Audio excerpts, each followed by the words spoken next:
ہے۔ پردہ ہمارے یہاں اسلام میں ہے، بالکل ہے، الحمدللہ۔ جہاں حیا ہوگی وہاں پردہ ہوگا۔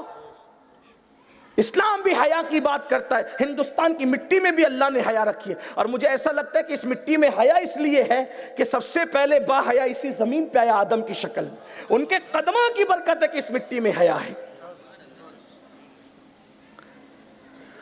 تو اس بدعقیدہ جو اپنے آپ کو مسلمان کہتا تھا، جب دیکھا کہ دونوں میاں بیوی پتی پتنی جا رہے ہیں، پیدل کوئی سواری نہیں ہے، اس گاؤں سے اس گاؤں جانا ہے، بیچ میں جنگل ہے، ایک گھوڑا لے کے پیچھے پیچھے چل پڑا۔ جب پیچھے پیچھے چل پڑا تو یہ دونوں میاں بیوی کو روک کے کہتا ہے کہ بھئی میرے گھوڑے پہ بیٹھ جاؤ۔ اس کے شوہر نے کہا کیسے گھوڑے پہ بیٹھیں؟ ایک گھوڑے پہ کیسے تمہارے ساتھ کیسے بیٹھے؟ نہیں بیٹھ سکتے۔ تو اس نے کہا ایک کام کرو، میں تمہیں پیدل چلتے نہیں دیکھنا چاہتا، میں اتر جاتا ہوں، لگام پکڑ لیتا ہوں گھوڑے کی، تم اور تمہاری بیوی بیٹھ جاؤ۔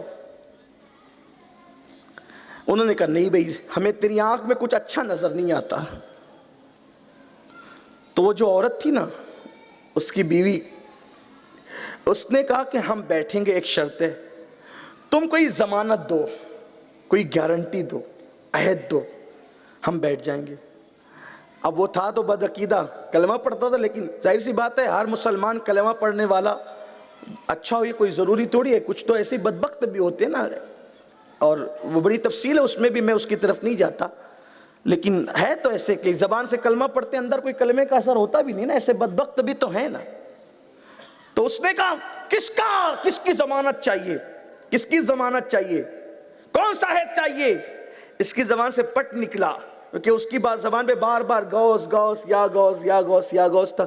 اس نے کہا کہ وہ 11ویں والے پیر صاحب ہیں نا، ان کی ضمانت دے دو، کہ ان کی ضمانت تم ہمارے ساتھ غلط نہیں کرو گے۔ اس کو تو اور آسان تھا، کیونکہ تھا بدعقیدہ، ولیوں کا ماننے والا نہیں تھا وہ اس دور میں، پتہ نہیں کس چکر میں پڑ گیا تھا۔